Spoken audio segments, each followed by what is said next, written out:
No Jumper, coolest podcast in the world. Today I have my homeboy Francis Castro on the podcast, along with renowned Mexican videographer Eddie Cuellar, and over here we have Justin Spriet. How y'all doing? Good. These guys are at the helm of the modern day Common crew, who I talk about a lot. Big fan of the whole movement, guys. And today I figured, we'd get in here with a few of the different faces. We've done a few different Common Crew adjacent podcasts over the years, but I just wanted to get in here with you guys and talk shop. All right. Actually, Francis, you've been on it before. I've been on the first ones. TCU, but half of it got lost, and right. I was just a little dude. You were a kid. You guys are all in a process of growing up. I've known you all since you were like 15. Yep. It's weird. I was there when Francis had his first kiss, when he lost his virginity. I was standing outside the door listening in. I don't know where that came from. Christmas was a good time. Yeah, I was there for all of his last 6 Christmases. Mm-hmm. I was there the first time that Justin Spriet hit a vape. He coughed like a child. 93? Yeah. Back in 93, Justin Spriet started jugging. Anyway, so Francis, when somebody comes up to you and they say, "Hey, what do you do?"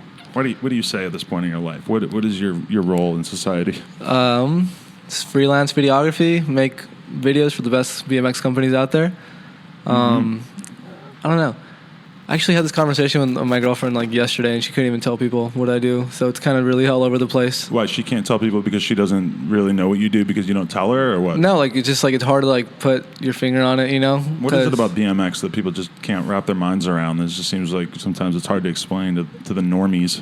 It's just I feel like everyone has a bike, but their bikes are meant to sit in a garage. You know what I mean?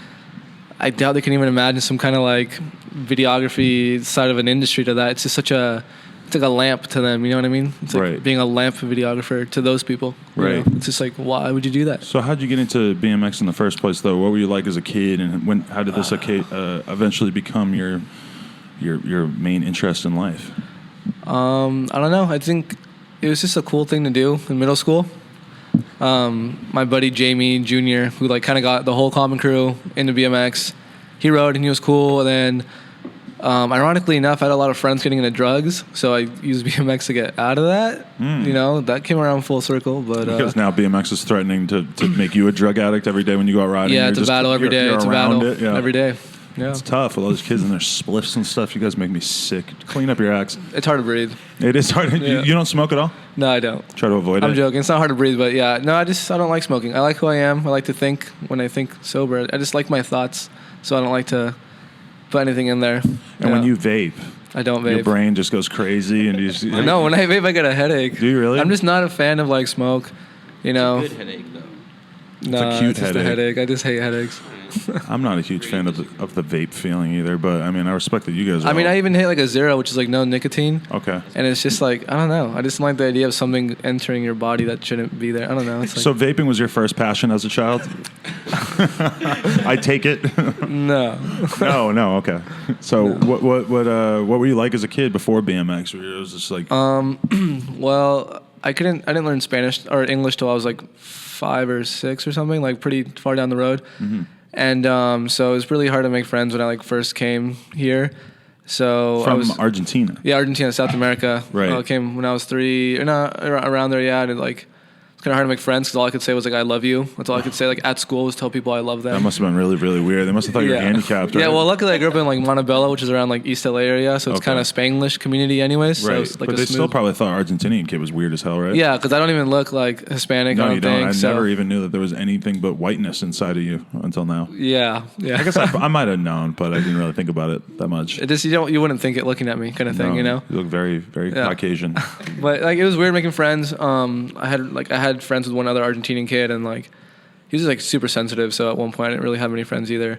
And then moved to Huntington and was really into drawing, really graphic work, not really graphic, just doodling, just illustrations. And then I did stick figure animations. That was the first thing that would ever give me money.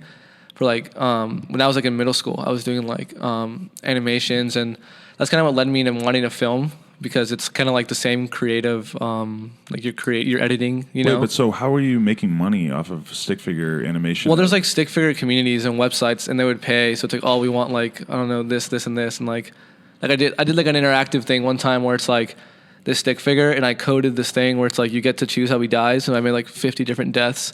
It's like this interactive game, and you just kind of click how he dies, and like these websites would just pay money and stuff. There's a lot of weird shit on the internet. I thought I knew about all of it now. Well, it's like, especially being in middle school, it was kind of cool that I can make my money like that, or even like was mixed in that kind of thing. You know what I mean? Yeah, it takes anything, you know, just find like all those kids who are doing stuff on Fiverr or whatever for $5. They're like doing weird tasks for money. Never even heard of that. You never heard of Fiverr? No. That's where people buy fake followers too, I heard. Okay, never done that either. So. No? Okay, No. well, that was my next question.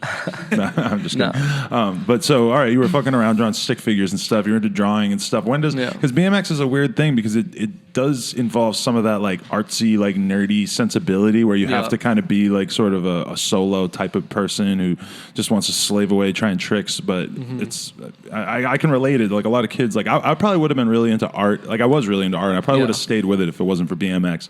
How did that end up becoming your paintbrush per se, if I were to use the gayest possible analogy ever? What do you mean, like transitioning, or like how to? Cause like how'd you get interested in like BMX in like more of a serious way and start hanging out with people and actually? Well, it's just a cool thing to do, and I was just like spending so much time indoors making the animations, you know. And then when I thought about filming, it just seemed so much easier because like I can film a clip of you, but animating it and it would take like however, like animating every frame, drawing you. It would just take like weeks, you know what I mean? Not to mention like at one point I got really into physics because to make like animations look realistic, you have to like study physics and stuff. So like in like middle school, early like high school, I was like super into physics just to get like my animations looking better and stuff. And then it just made more sense, and it was less work and more fun and more time outdoors with the cool kids at school to ride BMX, you know. And so you're telling me Ethan and all of them were the cool kids? Well, I didn't go to school with them. Oh, okay. Who was it? My friend Jamie, and then like a bunch of other kids that didn't really ride. Okay. I mean, that was pretty cool, but it was just like, it was. I'll be honest, it was pretty cool. You know, go to girls' houses and stuff. You did? Yeah, like homie shit. At what age? Oh, at homie shit. Yeah, no, but it was just like it was friend stuff. You know what I mean? But it was kind of like, you know, like, there's those guys that actually like, talk to the girls, and everyone else in middle school was kind of just like doing whatever. Like, not talking to girls? Yeah, like it doesn't really bridge until high school kind of thing. We were like the selective cool kids, you know? It was tough. It was very tough to get laid when you were a kid. That's for damn sure. Not that you were getting laid. I'm not making such an assumption. But yeah, so you're hanging out with all the cool BMX kids. You kind of get into that world. And what were you the filmer from day one? No, I used to ride with just my friend Evan Corey. And we used to share a bike. Because he didn't have one yet. Because like it was right after like the fixie wave when fixies were really popping off. You know what I mean? Right. And I begged my dad for a fixie for like a month or two, and then like I just started hanging out with the BMX kids more because like my friends at the time were like getting into like hard drugs, and like they're recreational drugs that everyone does now, but like just to be doing that in middle school was so fucked, and to be spending mass amount of money on these drugs, it was just like at that time, you know, it was just like. It was just fucked, you know what I mean? So there's a big difference between doing a little bit of drugs when you're 19 and when you're like 14. There's like no brain development. Not even like. Even how old are you in 7th and 8th grade? Like, is that even 14? 13, 14. Yeah, I almost want to say 12, honestly. You know, like, I had like homies like tell me and like show me. Like, I remember like watching people pop e-pills when I was like in 7th or 6th grade. Really? And like we went to this Del Taco, and they're like, all right, the dealer's coming. His name's like Panda. Like, that was like his code name. Wow. And I remember waiting outside. He parks in the Del Taco parking lot. These people I'm hanging out with actively like get in the car, you know, typical drug deal. Then they get out and he drives off. And then like I went to like their they lived like in a mobile home complex, and I went on their porch with them, and they just all popped not me, and I was just sitting there. And then they're just chilling, like, all right, let's just like forget we took it and like just let it like ease in. You know what I mean? Let's just forget we took it. That's it's not gonna work. Yeah, I know. But I was just like I said, I wasn't doing anything. But I'm just watching people pop pills right now. You know, like how is this gonna? I was thinking like long term, like I'm in 6th or 7th grade. Like what the fuck am I doing? Yeah. So the bike was kind of the escape from that. And yeah, like I said, the cool kids rode bikes, so it all just kind of made sense. You know what I mean? Like the other cool kids rode bikes. So when did you start kicking it with like the people that we associate you with now? Like who's left over from the original version of the Common Crew? How did this all start to take place? Who's left now from the original crew back in the day is probably Saucy, definitely. Saucy Quick. Jacob Cable. Julian. I'm trying to think. Who else? Ethan? Ethan. Early on, Ethan for sure, yeah. Yeah, I said Jacob. I don't know. A lot of it really died out, you know? We Right. didn't mean like Alec till later. But I'm still, he was a few years later. But I'm still like amazed that many of the original crew actually rides because, you know, Yeah. by the time you're like 18, 19, 20, I mean, a lot of people start to fall off the wagon. Yeah. Well, think about it. Like me and Sauce were both filming. It was like always something to do, always Right. something to work on, you know? And like we were never like really lazy with it, you know? And I don't know. It's kind of cool because like we've been filming around our area for so long and like the whole city is just like full of memories for me, you know? Like I'll see like some like 3-stair rail that Ethan crank armed, which is wait, should I talk in like BMX terms or should I talk? Yeah, fuck okay, it. as if they know. They can keep up. Okay, well, he grinded like this 3-stair rail, and there's a fence in the way, and me and Julian like demolished, like just destroyed this fence, and it was like leading into someone's like personal like home. You know what I mean? Or And we just demolished it by accident while trying to get the clip, or demolished like it so he could destroyed do the it so he can like have a run up for a 2 or 3-stair rail, and I drive, and it's ironic because like. Next to that house is like the police station, you know, like one of our police stations, and we destroyed it so we can get that little clip. And like I drive by it, like that's the stupidest like reason to break a fence, you know, like a 3-stair rail. Like who gives a shit? Yeah, when you're a kid and you just have absolutely no clue about spots and you're just trying to figure it out. Yeah. Yeah. Well, we went to spots pretty early on though. Like my dad used to drop us off in like Crenshaw, and we just like pedal around, you know, or like Santa Monica, Venice. Like I remember like we'd get dropped off in a schoolyard and. It was only safe because it was gated, but like the second we would leave that schoolyard, you know what I mean? It was just so sketchy. But how are you getting your dad to drop you off on Crenshaw as a kid? Like, is he just not really? Because my dad grew up in Argentina, so it's like he's had right. guns pointed at his head like his whole life and like a bunch of sketchy shit. And at the end of the day, he just knows we're not stupid. You know what I mean? And I don't know. But do you consider Huntington, like a lot of people regard it as a pretty nice place, but then there are definitely like sketch things that happen there? How do you feel about Sketch things? Like, what do you mean? I don't know, like drugs and craziness that occur in Huntington. It's not all peaches and cream there, is it? I mean, you tell me. I don't know. I mean, I just got offered Xanax on the corner, so that's something it's that downtown LA. That's only weird to me because I didn't think people did pills down here because they were too expensive. I thought it was all about heroin and crystal not the meth. right marketplace for that guy. Yeah, that's why I think that he might have been trolling. Yeah. Or robbing. But I don't know. I think Huntington's fine. There's like a ghetto neighborhood, you know, but it's like it's only ghetto because everything else around it is nicer, you know. Like when I lived in Montebello, like that area was way worse when I originally moved here from Argentina. That area was way worse. So I don't know. I can't really say there's anything that bad in Huntington. I haven't seen any bad shit happen. I mean, someone got stabbed down the street from my house a couple years ago, but it's like the only stabbing I've heard of. Really? In like my couple years there, yeah. Sounds pretty safe. Yeah, I don't know. Damn. So like 13 cops on my block. So how'd you really start filming the crew? When did you kind of volunteer yourself for that role? I remember it kind of happened because my neighbor saw me and my homie riding outside, Evan again, like my OG, and he had a bunch of ramps from Built to Shred, that old show on I think Fuel, was it? Yeah, and he's like, yo, I can't ride these anymore. I don't got room in my garage. You guys want them? I'm like, sure. And then we packed my garage. Or not my garage, my backyard, with all these ramps, and then like word kind of got out that I had all these ramps. People came over to ride, and then Julian asked me, because Julian and Ethan like are the ones that really started Common Crew, you know, and they asked me if I can film and edit, and I was just so hyped to finally be associated with like the coolest BMX riders around, you know, because when I got into BMX, it was like I kind of knew him, but I always like hung out with Evan, you know. Evan's fine, nothing against Evan, but I'm saying like. The actual talented. So you already considered Ethan and them like really, really good riders at this point? Yeah. You know, how old were you? I can't remember. Probably like 15, 16. Yeah. They were pretty early bloomers in terms of just being solid. Like you could tell they had a lot of potential. I mean, like I said earlier, like he was crank arming rails that same year. You know what I mean? Yeah. Like, the word got out, and they came over to my backyard, and they asked if I can film and edit, and like I lied and said yeah, and then and then asked my dad for a computer, and then he got it for me for like my birthday or something, and then. Yeah, same one I'm using now. So same computer, really? Yeah, this Mac. My dad told me actually I can choose between a computer or like a trip to Woodward West, and I chose a computer, obviously. So if you took the trip to Woodward, you might be able to backflip right now. I mean, editing also got me to Woodward a couple times for free, so it kind of worked out. That's a good point. Kind of long-term investment there. So when did like the whole concept of doing a DVD even begin to flourish in your brain? Well, I never wanted to make a DVD. I wanted to make like a mixtape kind of thing. So it was like October 2012, 2013. Cole BMX company had this mixtape come out for Interbike, and I just kind of wanted to emulate that, you know, with the Common Crew.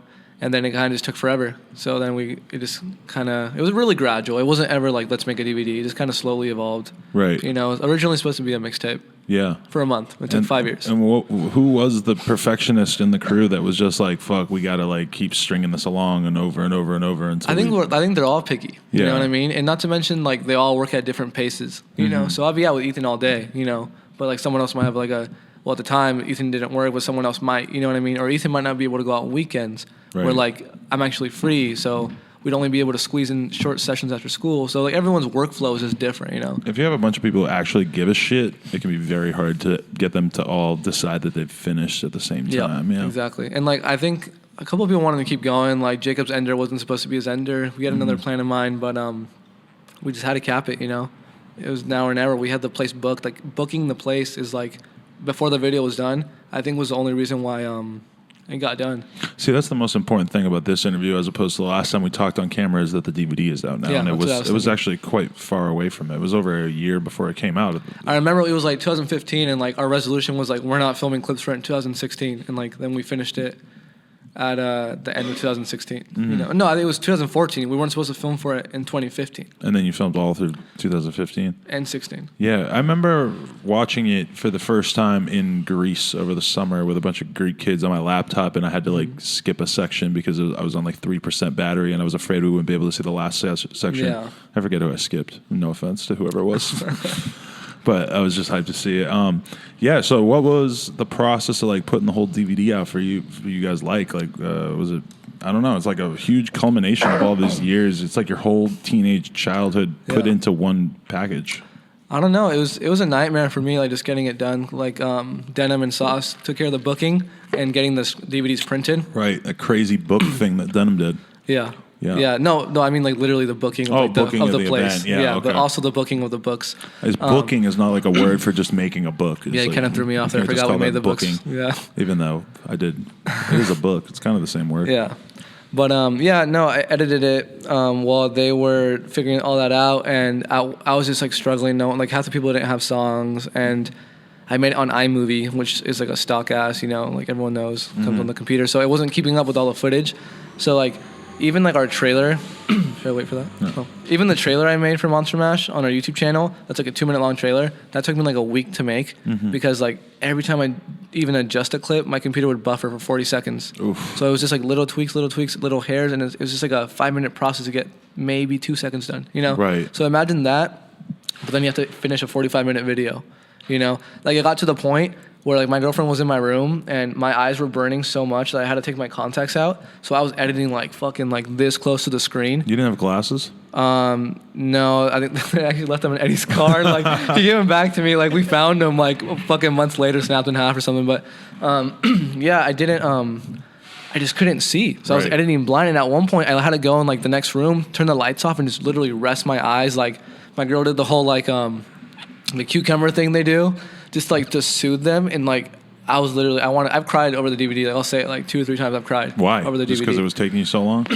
Different reasons, but that last time it was just like, am I about to edit Denim's like drop Denim's Ender section without a song? Like, what am I gonna do? Could it be the first sick songless section? Like I was going insane. But why? Because it was taking so long? Yeah, because it was just I couldn't like I'm like, could we just run it without music? Would that be cool? Like I was just so desperate because I couldn't see. Right. You know what I mean? Not to mention like edit, you know, like I couldn't even see the footage. It was like such a nightmare. You didn't think at any point in this like maybe I'll just get a different computer, maybe I'll use somebody else's computer? Were you fucked because it was just 5 years? Imagine like relogging 5 years of footage. I have it on a hard drive, but it's like I'd have to just re-import and relog 5 years of footage. It's just like, not to mention I never touched another editing software. I think iMovie was a big part of it too. It just couldn't handle all the files, because now I use Premiere on the same computer and it's fine. Oh really? Yeah. So I finally upgraded after Monster Mash, so it's been way easier to do stuff. If I would have made Monster Mash on Premiere, it would have been done like so long ago. Really? Yeah. Fuck. I hate that. I hate anything when you're editing or whatever, anything that starts to take up time that like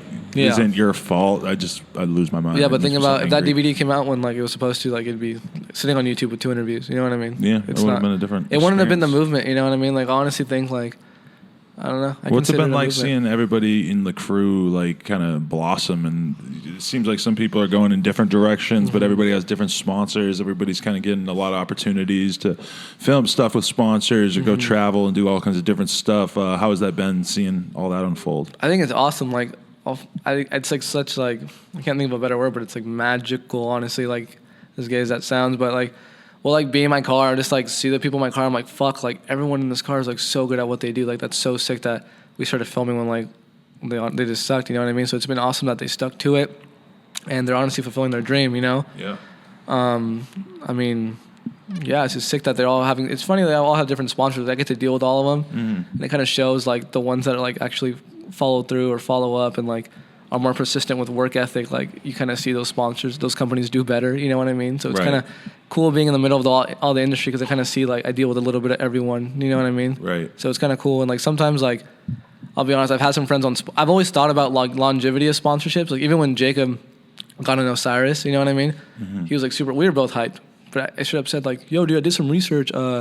They dropped their BMX team back in the day, so you better just watch out." You know, like I've always been like a sub manager in a way. You know? Yeah. Because when people want to reach to them, they usually come through me.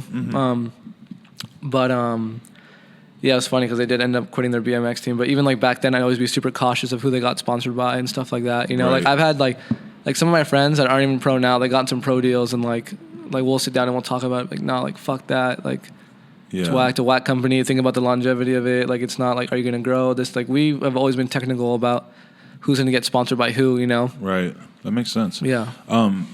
Do you feel like now that the DVD is out that there's some chance of the crew sort of like not feeling like a crew anymore? Oh, or fuck no. No, not even a little bit. It's not. It's like it's the anti-cliche, dude. Like no, this is like I think it's the best crew in the whole world. You know, like without a doubt, I think they're only gonna grow. They're gonna grow in their own. Everyone's gonna do their own thing as far as like the stuff they produce. You know, but we'll still have our group videos. You know, and it'll still be Common Crew. You know, like I almost feel like Common Crew almost helped jumpstart a lot of these people's sponsorships, you know? Yeah, like, I've had sponsors come to me, like I said, they go through me a lot of times, and they've been like, yo, like, we want a piece of the pie. Like, straight up, we want a piece of the Common Crew pie.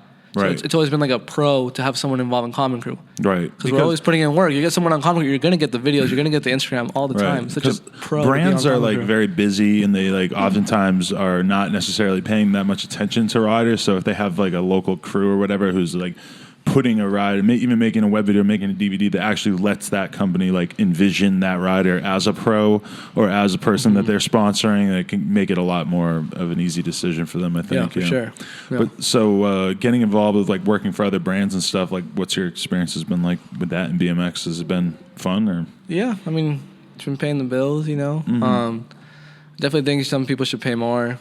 I'm not going to lie, but you know, the industry is just what the industry is, you know. But brands are cool. There's definitely been some hairy situations, you know, as far as getting paid and like budgeting and like stuff like that. But in the end, like I'm cool with everyone I work with. That's a big thing. I don't burn bridges. Like even if there's misunderstandings, I always come up with a compromise, you know. Right. That's a big thing on my part because if I like, for example, like if I get someone on a company, you know, I reach out to that TM, you know, I don't want them to not be cool with me, like the link, you know, as they're taking my friend on a trip. You know, like if I got them on that company, I want to be cool with the company my friend's going on a trip on with. Does that make sense? Oh, yeah. Yeah. To maintain that sort of like relationship for sure. Yeah. But so do you have a hard time dealing with the BMX industry since it is, some might say, kind of a shit industry these days? Terrible. Like there's just not a lot of money going around. I almost think they want to kill themselves the way that some of these people do these things, you know? Right. And they just do everything wrong. Yeah. Like I'm not saying everyone, but so many people just do so many things wrong. It's like, are you trying to be homeless? Like, what are you doing? You know what I mean? Like, so many people just fuck up over and over, and they don't see it, and they don't listen. What do you think the issue is?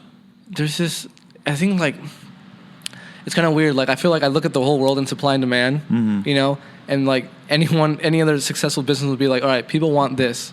Let's produce this. That's how, you know, capitalism just operates. You know what I mean? Right. But BMX is like, why the fuck do you want this? Like, this is what it should be. It's kind of like a German accent that you just did there, or what was that? Yeah, sure. BMX is the Hitler of industries. Who knows? But But no, just kidding. Well, we could take over the world. I mean, that actually, I would say that BMX does not have a lot in common with Hitler, since he put in a lot of work there for a while. I'm just. Okay, you're right. You know what I'm saying. Not put in work, but he made a lot of progress. Yeah. for his own breed of doing things. Anyway, let's get rid of Hitler in this conversation.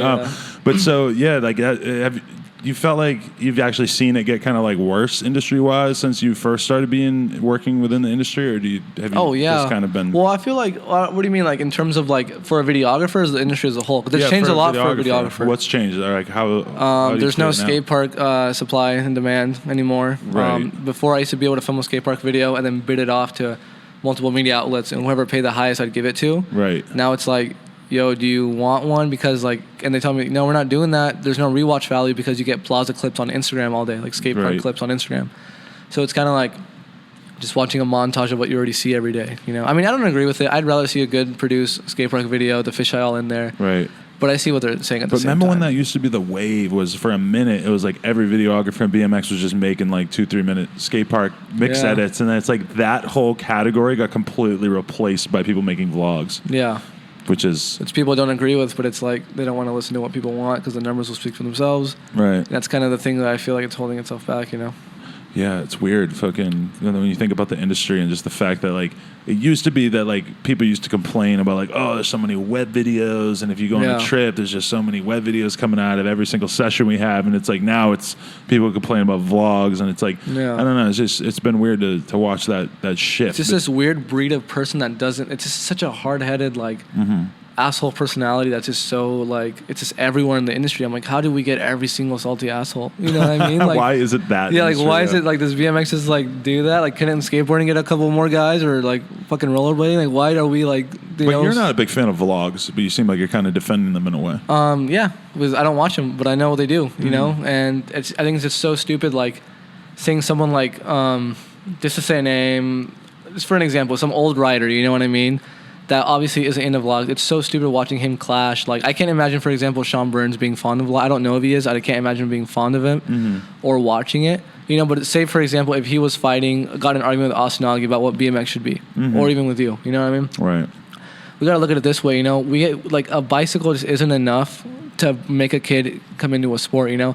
I mean, I think, you know, some people shopping at Hot Topic might see that Sean Burns video and be like, fuck, like, that's dope. You know, they might bring in that kid. Then you might bring in kids that are super into rap.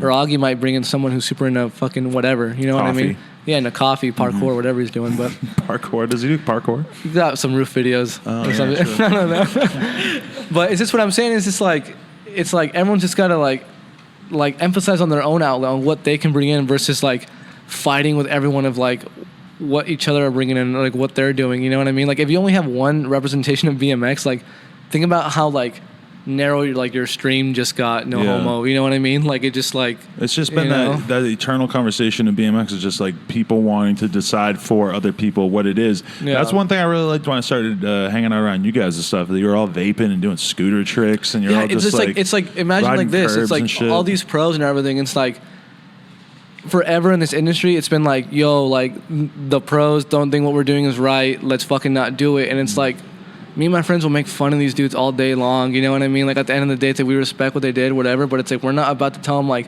hey, you guys can't ride this different kind of piece of metal like a scooter because you ride a bike and we're on the other side of the country and we're fucking pissed at you for doing it. It's like we're fucking laughing at them. You know what I mean? Like it doesn't, and they get so salty, they get so mad. It's just like, I'm not going to not ride this scooter because some random fuckhead I never met told me I can't because I also ride a bike. Yeah. You know, I just picture it from like, imagine an outside kid looking in. You know what I mean? Oh, fuck, I can't do kick flips. Oh, I can't do this trick. Oh, like, I can't dress like this. Oh, like, it's such an attacking, self-imploding industry. You know, it's not. It's just not very like welcoming to kids the way a lot of brands act, and it's so like when you really think about how we've seen the whole vlogging thing take over the world, and we haven't really seen any BMX brands really like latch onto it too hard, besides a couple in there or whatever, but. The like you just see so many brands that are like really, really stubborn, and they really like the way that things used to be, and they don't want to switch anything up, and it's very going strange. Pro in BMX right now. 99% of the time means you can't pay rent in California. Oh yeah, of course. So it's like you guys, they're getting mad at this new wave as if we're fucking up what's already not broken. Yeah. It's like, dude, this shit isn't working. There's nothing to be stripped away, really, Exactly. because there are so, and that's why I'm not going to name names again, but it does kind of bother me when I see like certain dudes who actually make a good living from riding, like hating on some of the things that people are doing now. When it's like, dude, you're lucky, like you lucked out and you got a fucking shoe sponsor and you got like into this position. Like these kids, like somebody like Austin, like he's not that he's like a bad rider or whatever, but he wasn't going to like get a shoe sponsor because BMX just doesn't have enough shoe sponsors to give somebody like him a shoe sponsor. So he went out and figured out a way to make a bunch of money. Yeah, but what? So because you ride a bike, you can't document your life? Like, you know what I mean? It's such an industry that this tells you, this is what you should do. This is what you should do. It's like, dude, I fucking got into this because I thought it was freestyle. You know what I mean? I thought it was like, do what you want. And those same people hating are the same people that used to always be like, oh, I thought it was freestyle. I thought it was freestyle, blah, blah, blah. And now they're telling everybody how to make videos and what kind of videos are bad. And it's, what tricks you can do. Yeah, I mean, there's nothing wrong with having an opinion. If your opinion is kind of anti-YouTube or whatever, I get it. I totally get it. It's just kind of like weird to see people hating on stuff that kids clearly like so much. Yeah. Because the kids are what matter, man. Yeah, that's what matters, and that's like what we try to focus on. Like that's what we do, funny shit versus like, let's just keep doing what all these broke ass pros are doing. You know what I mean? It's like that's not the goal here. The best thing in the history of Common Crew was when Ethan made out with Julian or kissed him. I think the best thing was when he got in a Twitter argument with Dan Lacey. With Ethan and his like refusal to take it serious at all was so funny. That was hilarious. It really just bothers people in the industry when somebody like Ethan just won't even play their game and it's just like, haha, I don't fucking care. He's not quivering. What's going on? Like, you know what I mean? Like, why is he laughing? That was a good one. I like seeing Lacey like kind of not know how the fuck to finish that argument. That was a good one. Yeah. I don't know the guy. He seems cool, but he is cool. He's just a little. He's a little aggro. Yeah. So you wrote down when we were kind of discussing topics to discuss. You wrote down turning down trips. Yeah. What does that mean? I only go on trips with people that like I fuck with. Really? So you've gotten offers to go and film like what other brand trips and stuff? Other brands, certain riders that I don't fuck with, and like I said, it's not like it's just not like it's not worth it to me. You know, like I'm here to film my squad and. I got my friends like sponsored so it would work for everyone. You know what I mean? Like I want to film my friends, and I want to make money. You guys want free bike parts. You guys want to turn pro. Made it work on both sides, and that's what I want to do. Right. You know, I'm all for making new friends, but I'm not about to go on a trip with like some random dude. I don't care if it's fucking, you know, like Garrett or Chad. Like I don't know those dudes, but it's like I'm not gonna go fucking on the other side of the world with them. It's just not me. Like it's not like I don't want to film you because you're so like I want to film you because you're just a super pro. It's like I'm trying to film my friends. You know, I don't really care for that. Everyone's like. Riding wise or riding level, I don't really look at that. I just look at like, are they my buddies? They're my buddies. That's interesting because I would think the average person in your scenario would be like, well, you know, it's a good opportunity to go film some crazy trip, whatever, and meet different people, blah blah blah. I feel you though because I hate traveling with people that I'm not like good friends with. Yeah, I mean, if the money was like you know crazy, but we all know that's not the case. Very rarely the case in BMX. Yeah. Yeah. I feel you. Hey, do you want to introduce us to the two other people who are sitting at this table? I thought that would be fun. Yeah, this is my buddy here, Cesar Chavez. You might have seen him on a couple streets. Hector. Hector. Why do you just get every Mexican name thrown to you all the time? Dude, Tack right there. He originated Hector. Oh, really? Yeah. I was going to ask that. I'll tell you how He's it a breeder. started. So How'd you become Hector? one time we Give him the mic a little closer. doing a US Open. We were at our friend's house, Nick's, and I think Francis had Above and Below. So, let's all watch it at Nick's house. So, you know, we had drinks and stuff, and movie was over or whatever. And I woke up at like 3 a.m. to Devin like taking my blanket, and I was like, "Fucking give me my blanket!" Like super like you know like just Hispanic voice, and then So politically correct. Yeah. And Can't then- say Mexican sound. yeah, and then Tack was like, "Hector, chill!" Like, and just ever since I'm like. All right, well, that's My nickname. grandma got married to a Hector. It's not racist. I'm Spanish, first language. I can say it. Right. You know what I mean? But yeah, I don't know. Everyone just started calling me Hector. Hector's a good name. If a bunch of black guys wanted to call me Brian or some shit, I would think that was funny too. Like call me a stereotypical white But name. it's funny now because when I go out riding, like, kids will either be like, Hector, or like, oh, what's good? Do you think they know that it's a joke though? No, I don't know. I think like Adventures is the only thing like still like keeping your real name alive. Yeah, probably, Yes. yeah. And even that's probably they just think it's a misspelling. Yeah. But wait, so how do you before we get to Justin, how did you get introduced to the Common Crew? Well, before I met Francis, I knew who they were already when I started riding because they used to go to Vans in Orange. You're a little younger, right? No, I'm older. I'm he's 27. 27. 27? I'm 23. Yeah, 27. 23. Okay. Fuck you guys. Nah, but I knew Julian from Vans and Ethan and me. Like back in 2011, like Facebook, I used to message Ethan like, "Yo, you going to Vans tonight?" like, yeah, dude, you should go, like, blah, blah. So I met them there, but never went out and ride because I didn't get a car until I was like 21 or my license. And when you guys go around, it's a ton of cars. Just like straight caravan, just fucking a million motherfuckers. Today we did like 3 cars with everyone. 3 cars of us and like 7 of people meeting up. But yeah, pretty much I used to ride with Tack here. I met Tack through YouTube. Wow, really? Yeah. Like he just commented on one of my videos like, yo, like that's my school, or I live around that school or whatever. I'm like, oh, let's meet up. And then I saw him at Vans literally the next day. Like, let me interrupt real quick. Me and my friend Evan used to watch the videos him and Tack were in, and that's what we would watch to get hyped up and ride back in the day. Right. So like, we were stalking them before we were even friends. Wow, that's cool. Continues. That's what all the YouTube comments are. Like when you see those creepy comments and you think that they don't work. Like, hey man, want to ride? Yeah, yep. and they do work. Sometimes that apparently. But yeah, we had this crew. It was my friend Dylan, Cordell, Chaz, Tack, and then my friend Dan, Adrian. They all like faded away doing their own. They still ride, but not like, oh, let's go ride here this weekend. They're not as good as you. But yeah, it's called SOE, State of Emergency. That was the name of it. And we were trying to film like a full length too, but it just never happened or whatever. But yeah, anyways, they all like faded away, went to college, got work, whatever. And me and Tack were still riding. And then I kind of like stopped riding after that, like, fuck, dude, I don't know what to do now. So like, I just did my own thing, kind of like hung out with my high school friends, like party or whatever. And I'm like, fuck, I want to ride again, And then Tack's like, he got a car, and we started going to Huntington. And, let's go hang out with Francis and them. And yeah, just kind of like, I got a car, and then I finally started driving there a lot. So, but yeah. What then the van scene has brought a lot of people together, huh? I've met so much fucking people through Vans. I've only been there like 2 times, but it seems like it's a real scene out there. Like that's just where so many different people from the California area because like everyone comes from like LA, fucking Long Beach, so it's pretty sick. Like I met Justin once, but it was like at the compound in where's that? R.I.P. Paris, California. Yeah, but I never knew we were gonna meet again. You know what I mean? It's weird meeting him now. Like it's like, oh shit, dude. Yeah. But we didn't speak to each other. Yeah. I didn't fuck with you. Yeah. So how do you tell us about Spriet, the only actual pro rider at this table? Him say it or me say it? Let's have you say it. I feel like he's not going to say anything. I remember when I first met you. I remember my buddy Noah, right? It was Noah? Yeah. Noah Caprio. He's becoming a cop now. Wow, there you go. Really? And he's Dakota Roche's cousin, actually. Wow, I didn't know that either. And also Dakota Roche's friend, Kurt Rasmussen, he became a cop as well. Oh, really? Yeah. Oh, yeah, he had the ender of their DVD, right? Yep. Yeah. The left, MCC? right. Yeah. Wait, what? Left, right? No, that was like Etnies or something. Kurt Rasmussen? Oh, no, I'm talking about the ender of the DVD from Dakota's crew. Oh, I don't even remember that. What was the DVD called? Go for Broke. Right? Oh, yeah, Go for Broke. Yeah, they had a company called MCC. Really? My Clothing Company. I actually kind of vaguely remember that. Interesting. Yeah, Dakota section's on Vimeo somewhere. We used to watch it all the time. Oh, okay. Yeah, I remember seeing that section. Yeah. Kurt Rasmussen was this dude who wrote for Sunday, too, and he did like up rail, fakie wire, fakie rail. No, I'm saying he got the ender in that DVD. Oh, in the MCC. okay. Yeah. You're saying in Kurt, that video. I've met him before at Vans, like you were saying. Like, oh, really? Yeah. Matt Nishke introduced me, like, yo, this is Eddie. I was like fucking 12 years old. That's cool. I went to Mexico with him on a Sunday trip. Matt Nishke? With Kurt, and got to hang out with him for like a week. That was cool. Yeah. Probably never see him again in my life unless he's arresting me or something. I was watching his fucking Road Fools yesterday, and I'm like, oh shit, like I used to ride. He's a cop now. Yeah. He's a cop now?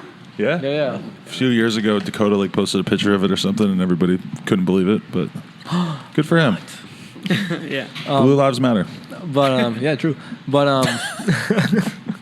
like I said, Noah introduced me and Justin, and Justin kind of like, I don't know. I feel like I kind of like filmed your evolution to pro almost. Like we almost the whole way there. Like I feel like as I started getting like actually paid for filming, and he actually like turned pro. Like we were kind of just always working on projects together. Right. You know what I mean? Like, what's it called? I guess just to know. Yeah, Noah just introduced us, and we just started filming. Right? Was it that? Well, I don't know. Like I used to come up to Huntington with Troy and remember Nick Howe? Yeah, who's also a cop now. Yeah. Ooh. Shit. I don't know. Outnumbered. Used to come up and ride Mesa all the time. Like we just knew about Mesa. I don't know. That's our local school. I didn't see you guys for a while after, and then. Yeah, I don't know. I don't even know how we started all hanging out again. We filmed a lot though. Yeah, we filmed a lot. Me and him, like we went to the school on like a neighboring city, and we night filmed there for so long until the sun came up. Really? Like the sun. Times. multiple times till the sun came up, and we had to leave because their Saturday school was starting. Wow. Like, and they're like, yeah, we got school starting, us gotta leave. We're like, holy shit, dude. Like, dude, I feel happy night. if I even stay up to like 8 or 9 riding these days. I feel hardcore. Never mind 8 in the morning. That's when you really know that you got it in you. Yeah, we used to come here down like almost every other Friday and just like film and down like by Koreatown, and we'd go till the sun came up. I remember I'd get back. So fucking laugh. Yeah, right. Let's just all laugh at fucking Kurt Rasmussen right there driving around in his cuff car. I remember. I lived in Huntington for like 3 months. That's how I kind of like. Remember when I lived at Jacobs for like that whole summer with Travis? Because Travis Hughes, he's Jacob Cable's cousin, and that's kind of how I stayed at his house at Travis for like 3 months in Huntington, and that's how I actually got to know everyone. And I'm always filming with Jacob, so that kind of like, made sense. Yeah. Before that, I wasn't like tight with anyone. Like I didn't really know anyone too well, but yeah. Yeah. And has it been crazy seeing Spriet's meteoric rise to pro? It's been pretty wild seeing him. It's been like crazy, but it's not like unexpected, you know what I'm saying? Like, yeah. He's always putting in work, so. Dudes like him and Travis were so good so long ago that it's kind of not, you kind of saw it coming a long ways away. Yeah. The guy was just, I don't know, just thinking about it. Like, yo, we're out every night till the sun comes up. Like, something's about to fucking happen with this guy. You know what I mean? Like, right. That's a fucking serious work ethic right there. But how do people probably underestimate how fucking hard it is to be filming on a fucking skateboard until 8 in the morning. That's like a brutal workout. Never mind waking up doing it the next day. Like, what drives you to actually be willing to put in that level of work? It's just fun. Yeah. I don't know. Like, you're just like hopping into schools and like lighting it up, like. Super fun. I don't know. It's like you wouldn't notice. I feel like we start a clip at like 1 in the morning and be hanging out, like, and I'd ask the homie like, "What time is it?" "Oh, it's like 3:30." I'm like, "Oh, okay. Well, got something else?" Yeah, might as well keep going. Like, I remember like I had my white balance on my camera. Like, I had like a night and day setting. Like you had to choose which one you wanted at the time. And like it was such a weird in between time. Like I just didn't know to film it on night or daytime settings. It was like right in between. I was like, this has never happened before. Like you're not supposed to film right now. Like, right. But I remember like. I'd get right back from filming all night, then have like Saturday school detention, just like sleep my ass off all the way through that, and just go film right after I got out. Yeah. Like it was just always filming, and like I had no overhead. I was super young. I had no car, no phone bill yet, none of this stuff. So I would just like always be filming mad videos, and like any money I made from videos just go right back into gas and like food, and we just keep doing it. Right. Like, it was hardly even like a profit. It was a cycle. That's all we did. Oh, treasure those days, man. That's the best. I'll look back on it, like going through Monster Mash footage, just like, fuck, dude. Like, I got a full-time college schedule now. I'm doing all this shit, like, like all these like stuff to pay for actually now. Like, I remember getting paid for a Justin video and being like, damn, I can buy a mini fridge and have money left over. A mini fridge? Yeah. I remember just being at Walmart with my mom, like, Mom, like, I could fucking buy this mini fridge. Like, I'm not lying. Like, Mom, I'll buy you a mini fridge one day. I want to do 3 edits and buy you a fridge. What the fuck? That's awesome. Yeah, so you guys are kind of going hard on the Common Crew YouTube channel these days, I noticed. You got a bunch of people contributing videos, though. Like, we got the Adventures, Sidewalk fucking surfing sluts popped the other day. What's the vision for the YouTube? You guys are seeing all these other people doing YouTube, and you guys are trying to throw your hat in the ring? Yeah, I mean, we're not trying to do it different. Yeah, we're not aiming for like a daily thing or something like that, because I've tried the vlog thing before in the past, and it's just like, I don't know, it's just not as organic for me, and especially like being around my friends, they're just not the kind of people, like their attitudes will change, or like they'll have to watch what they say, the camera's out, and it's just like, we're rowdy, we're disrespectful, Watch how much they vape. No. No, that's just let loose with that, yeah? Yeah, but so this wasn't an organic thing, so we're just kind of keeping it like doing us, but I don't know, we're just trying to put out content that just makes kids want to go out and film. Like that's the main message, is like, go out and film, because like nothing has taught me as much as like that. Like I'm in my 3rd year in college right now, and I can still say filming taught me so much more.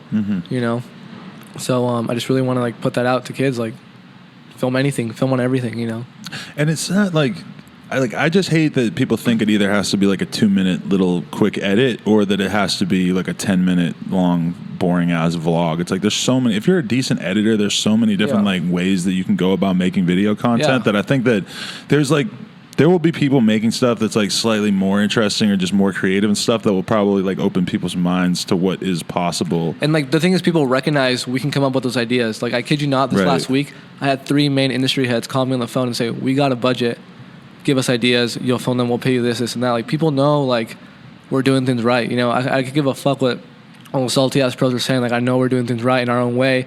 When it's like the companies they ride for hit me up for ideas for content that they want me to fucking produce for them. Yeah. You know what I mean?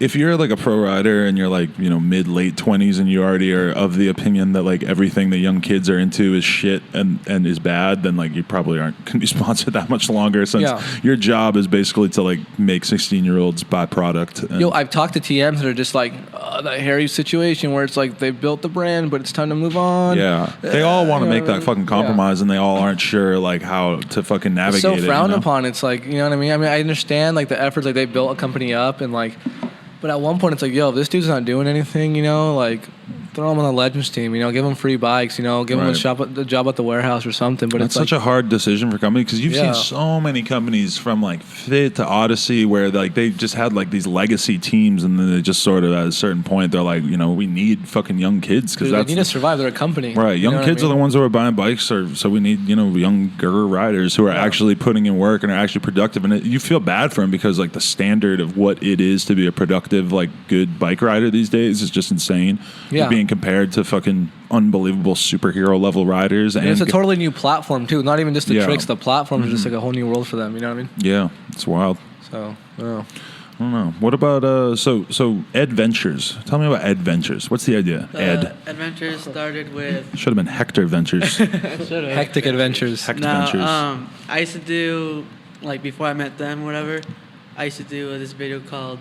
Not even a video. I just called it Flip Cam Adventures with the little flip cam camera that I got from like Goodwill or something. So I started watching like Weekend Taj, which was the Barracks. They had like this series that they did, Weekend Taj, and it used to be like 3-minute like of skating or whatever, and then like just bullshit like they do funny ass just skits and stuff. I'm like, that's so sick. Like I'm gonna do that, and this was the crew SOE I was in before Common or whatever, and then.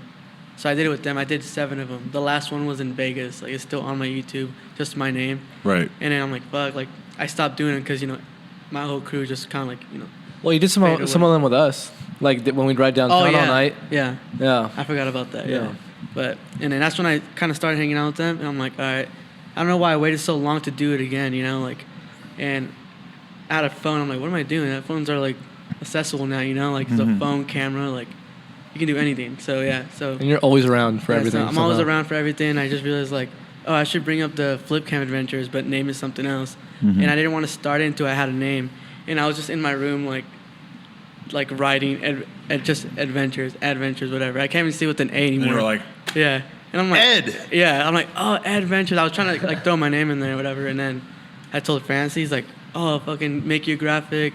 And then blah, blah, blah. I'm like, all right, well, I have all this footage from, like, like a year worth of stuff, so I just put it together, and then first one popped out. It was sick. It's like a video part of vlogs. It's like the best part of every day put together over the span of a couple months. Part 2 just came out, so it's on the common YouTube. Fucking Sauce in there snorting weed. I was like really disturbed by that clip. There's an old one of me in the old one where what's it called? You're snorting weed? No. Everybody. We're driving around downtown Koreatown or whatever, and I'm screaming "Free Chief Keef" out the window at the top of my lungs. Yeah. Just give me an idea of the time frame. You know what I mean? Yeah. But yeah, pretty much.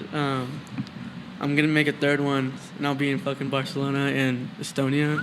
That's the big trip that's going down. Who's it? You, Trev, Reed? Fucking 10 people, 13 people, literally. In one apartment? No. It's gonna be. I'm going with LaShawn, Reed, and Trevor, and we're staying at Simone's house. And then Brock and like all the Long Beach crew heard about it, and like, let's fucking go. Tickets were fucking $470 round trip. Really? Yeah. To Barcelona? Yeah. What the fuck? Yeah. So we're like, dude, this is my chance to go right here. I have a steady job now, I have the money to do it. And then fucking they heard, and they're like, all right, Brock, Josh Clemens, they were like, we're going. Like, all right, sick. And then these 2 kids from my town, I hang out with Brock. Never thought I'd be in Barcelona with them, but I'm going to be. Like, I went to school with them, like metal shop, and that's fucking dope. They're going, and then Mark Burnett's meeting up. Really? Yeah. Holy shit! You guys are gonna have a Matt fucking blast, Nishke, man. I'm hyped that he's going because just be careful. Be careful around those cops, and be careful around those shady ass locals. Yeah, that's what fucking. Sauce and them been telling Don't me. get your like, bags stolen. I've heard some horror That's stories. literally what Sauce said. Like, Yeah. I but, kept such a close eye on all my shit the whole time, but I definitely always kind of had the vibe of like, damn, I could get my shit took if I looked away for 5 seconds Yeah, here. I've heard some crazy pickpocket stories too. Yeah, they're still on that out there. That's yeah. crazy. And But yeah. like cops too. Like Catfish almost got arrested for riding his bike down the street with headphones in. Little things like that Yeah. they'll fucking freak out on you for. I'm just gonna like follow Trevor and LaShawn just because they've been there already, you know. Yeah. But do you speak Spanish? Yeah, I do. Okay, well yeah. that's good then. yeah. Everyone's all hyped, like, oh, dude, if you speak Spanish, you're chill, like blah blah. Yeah, it helps a lot to have one person who speaks Spanish because otherwise the cops come and it's just like a stalemate of like, oh, you're arresting me. Okay, well I can't even explain to you why you shouldn't arrest me. All right, cool. I usually like when I'm around Spanish people or like people who are speaking Spanish, I don't say anything because I want to see like what they say first or like are they gonna talk shit? Cause that's when I come. I'm like, oh well, I'll just talk shit in Spanish. I'll just say something in Spanish. Like oh like I usually do a lot in restaurants. Like when we used to go out night filming a lot, and we ended up at a fucking Denny's. Like they'll get so pissed 'cause there's fucking 20 kids on some table and like just talking shit. And I start talking Spanish. And I'm like, oh, can I get a cup of water up in Spanish? And they're like, oh shit. Is that what with Mexican security people guards do? too? Security guards, the Yeah. Spanish security guards, like their anger levels up here because they're trying to kick you out, but there's like language barrier. Yeah. And when you hit them with the, oh, we should, that's fine to find it in Spanish, like it drops to here. Really? It drops to like, get the fuck out of here from like, hey, it's my boss, it's not me. Right. You know what I mean? It has Because that- people are like psychologically conditioned to feel empathy for people who have more things in common with them. You know, and that's like the same reason that like you'd be probably more likely to save a guy's life if he lived in Huntington than if he lived in like Nicaragua. I don't think I'm not gonna agree with that. You don't agree with that? You telling me that if let's not even get into it. But I believe that to be the case. If you lived in like a village of like 10 people and you found out that somebody in the village died, you'd be extremely concerned. If you lived in a city with 1 million people and you found out somebody died, you just would be like, whatever. Okay, that makes sense. Sure thing. I was about to try to explain it in the stupidest way ever, and I'm so glad I caught myself like, no, don't say that, you fucking idiot. Yeah, so fucking, what do you guys have coming? What are the big plans going into 2017? What can we expect? And like, can we talk about just keeping BMX alive too? Because I feel like sometimes like the people in general are sort of falling off and like just don't have the same passion that they used to. And it's good to see you guys, or you're really like motivated. Well, I don't know. I just really want to experiment with it a lot in terms of a business, you know, and like we've really been establishing our like specific roles recently between like me, Sauce, and Denim, as if like we're like these 3 branches of government kind of thing where like we all do our own thing and we all keep each other in check kind of thing at the same time. What's Denim? Denim, you feel like he has a more formal role now? He's not just a rider? Oh, dude, Denim's the backbone, man. He's like one Okay. of our major, you know. But what does he do behind the He's scenes so killing much? it. He's He fucking. keeps the books. He keeps the Really? books, which is like, it sounds like not a lot to do, but it's like it's fucking. He's tough. making makes the fingerboard books. parks. Yeah. Oh, really? Yeah. Fingerboard parks? Yeah. Yeah, he slings fingerboard parks now, and he's like well known in that industry now. Seriously? Yeah. Yeah, have you seen this shit? Dude, No, Shit Cox I don't know builds. that at Literally all. he built like he made a replica of the Hollywood 16 for Julian. Really? Like a wine case. Yeah, it holds wine. Wait, what does he make them out of? Just scrap wood. That at his work, he just brings it home. Yeah. So Wow. yeah, he made it. I'm like, me and Devin were super into fingerboards when I first met Devin. You should get him to make like a scale replica of Mesa. Oh, A dude, we scale? talked about That would be it. so Like funny. 1-to-1? There's like just a nothing. stage. There's like nothing. It's like a Yeah. foot tall ledge. I told him like, dude, you can sell this. Like, I know people that would buy this because at Van Skate Park in HB, there's a restaurant called Grinders, and What? Right near it? Yeah, right Yeah, they got near one in San Pedro too. That's like a spot. oh really? Yeah. Yeah, but they're like based around skating and action sports type stuff. Oh, maybe So- it's different then. Yeah, they have a fingerboard event called. Sorry. I know that San Pedro one with the rail. They have Yeah. a fingerboard event, and it's called like Sorry for Fingerboarding. I'm like, dude, you should go there. Kids are always slinging shit. He's like, all right, I'll try it out. He made like 10 ramps or so, like a couple ledges, and we just walked in there, and kids were like, dude, you're fucking Denim, right? Shit Cox build. That's his Instagram. Yeah. And he's like, yeah. Just holding a shit ton of ramps. He's like, you want some? He's like, dude, I'll fucking give you $60 for that ledge.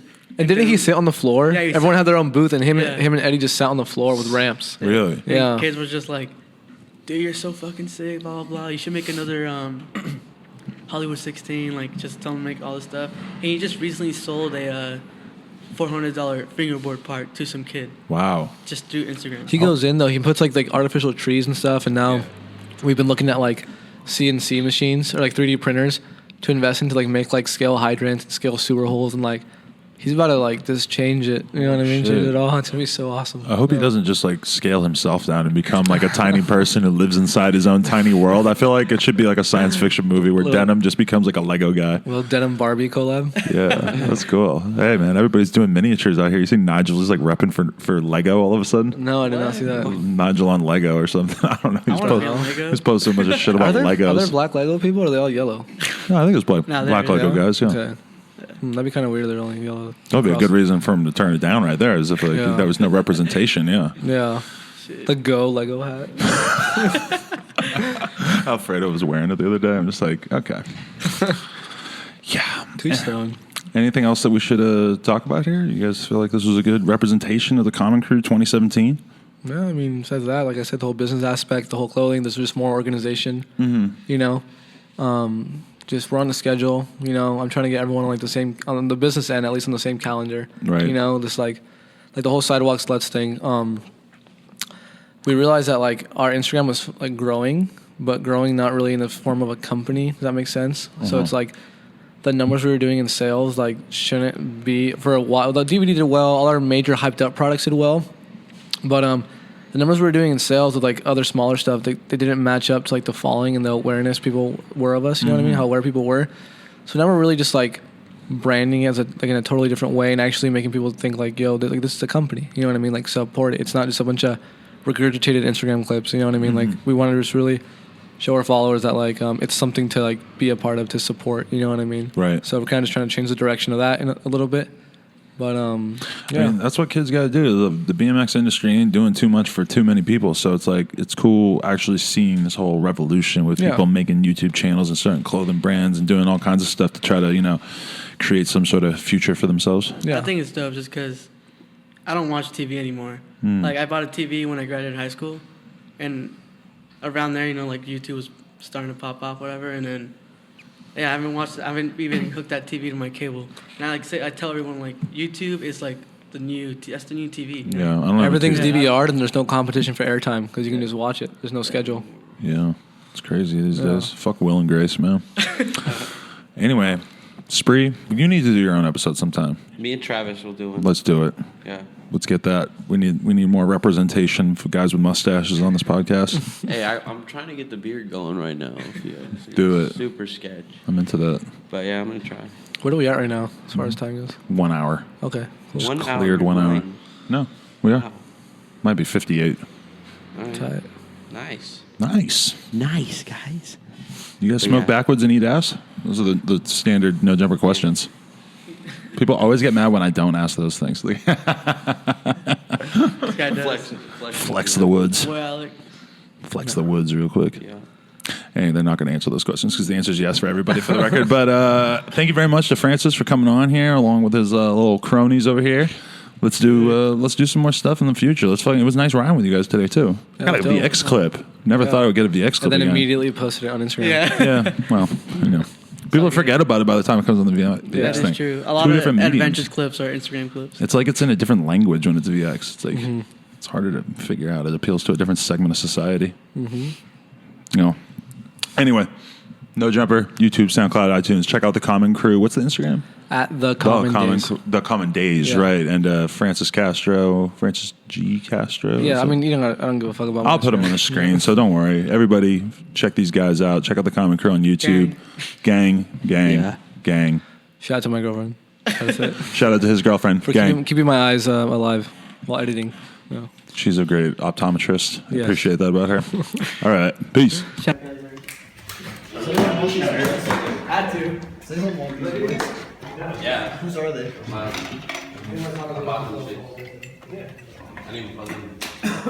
Trust me, I've been with people that barely speak the English language.